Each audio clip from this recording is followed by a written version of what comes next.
বাংলাদেশের শিল্প ব্যবসা বাণিজ্যের শীর্ষ সংগঠন এফবিসিসিআই। দেশের 8টি বিভাগীয় চেম্বার, মেট্রোপলিটন চেম্বার, জেলা চেম্বার, মহিলা চেম্বার সহ 82টি চেম্বার এফবিসিসিআই সদস্য। অন্যদিকে ব্যাংক, বিমা, পোশাক, জ্বালানি, টেক্সটাইল, পাট, কৃষি, পরিবহন ইত্যাদি খাতের 401টি অ্যাসোসিয়েশন এফবিসিসিআই সদস্য। চেম্বার গ্রুপতে 469 এবং অ্যাসোসিয়েশন গ্রুপতে 1990 জন নিয়ে মোট 2459 জন ব্যবসায়ী এফবিসিসিআই সাধারণ পরিষদ সদস্য।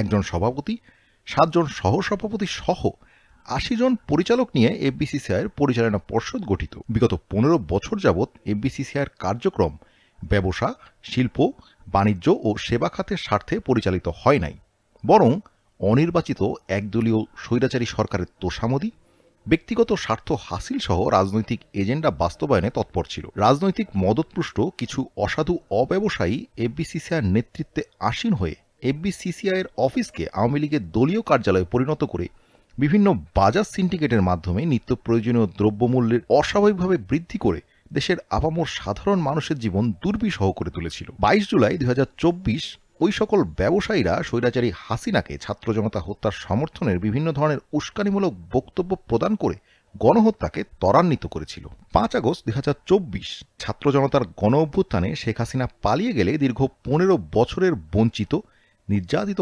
ব্যবসায়ীরা এফবিসিসিআই ভবনে অবস্থান নেয়। আবুল কাশেম হায়দার, জাকির হোসেন নয়ন, গিয়াসউদ্দিন চৌধুরী খোকন, মোহাম্মদ জাকির হোসেন এই 4 জন সমন্বয়কের নেতৃত্বে ব্যবসায়ীরা এফবিসিসিআইয়ের পরিচালনা পর্ষদ বিলুপ্তির জন্য আন্দোলনের ডাক দেন।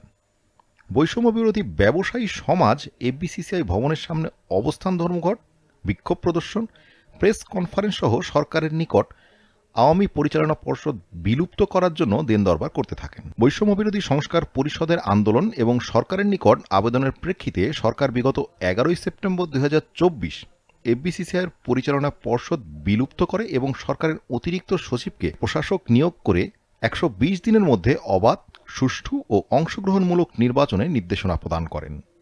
বৈষম্য বিরোধী সংস্কার পরিষদের 4 নেতার মধ্যে 2 জন জনাব আবুল কাশেম হায়দার ও জনাব গিয়াসউদ্দিন চৌধুরী খোকন এফবিসিসিআই সরকার নিযুক্ত প্রশাসকের সহায়ক হিসাবে যোগদান করেন।